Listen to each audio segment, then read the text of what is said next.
Good day mga boss at welcome to my channel.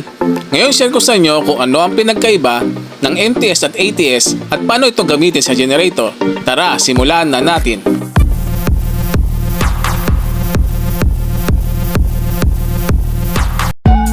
Mga boss, ito po ang halimbawa ng MTS o Manual Transfer Switch. Same principle lamang po siya ng MTS circuit breaker. Kung mapapansin nyo po, ang wire po sa gitna ay tinatawag na load side. Ang wire po sa ilalim ay tinatawag pong emergency supply. Maaari po na ito ay galing sa solar or genset. Sa paggamit po nito, pag-anayin po muna ang generator bago po pihitin pababa ang MTS. Kapag bumalik na po ang normal supply, ilagay po muna sa gitna or off position bago po ibalik sa normal supply. Wow!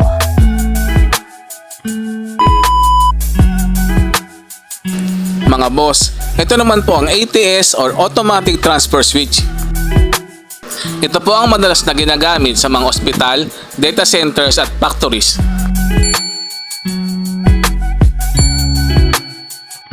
Mga boss, isa lamang po ito sa maraming design ng ATS.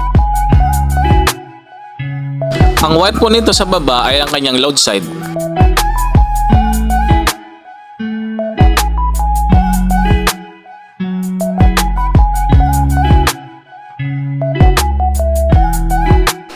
Ito naman po ang kanyang manual at automatic selector.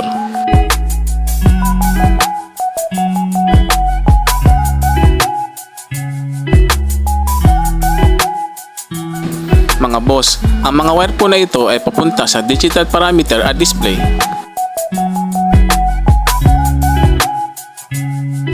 Mga boss, ito pong wire sa unahan ang normal power supply. Yun naman pong wire sa likod ang emergency power supply. Ang mga maliliit po na wire na galing sa emergency supply ay papunta sa control ng genset at display.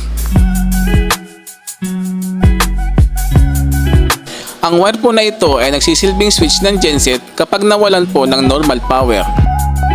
At kapag umandar na po ang genset, masusuplayan nyo po ang ATS. At automatic na po ito magta-transfer mula sa normal papuntang genset supply. Maaari din naman po siyang i-operate ng manual. Itapat lamang po sa manual ang switch. At ikutin po pa counterclockwise gamit ang selector bar.